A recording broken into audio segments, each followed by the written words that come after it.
একটা জিনিস খেয়াল করলাম আব্বা, একটু চালাক না হইলে দুনিয়াতে টাকা খুব কঠিন। যেমন একই পাঞ্জাবি আপনি কিনলেন 1000 টাকায়, আমি 300 টাকায়। হ্যাঁ দেখতে একরকম হইলে কি জিনিস এক হয়? কেন হবে না?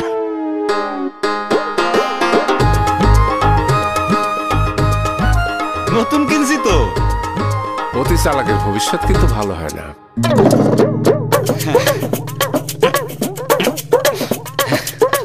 আমি যাবো না। কিরে মা? আপনার জামাই খালি সস্তা খুঁজে। দেখেন এক দু হাতেই পাঞ্জাবির কি অবস্থা, আর কি চিন্তা বাড়ি করছে, জং ধরছে 1 মাসেই। হইছে কি আব্বা, আলকাতরা দেই নাই তো। আলকাতরাতে আমিও দেই নাই। শোনো, মানে মাত্র 100 টাকা বাঁচাইতে গিয়া তুমি লাগাইছো সাধারণ টিপ, আর আমি লাগাইছি পিএইচপি আরাবিয়ান হর্স সুপার। না মানে জিনিস যেটা ভালো দাম তার একটু বেশি। পিএইচপি আরাবিয়ান হর্স সুপার, জিনিস যেটা ভালো দাম তার একটু বেশি।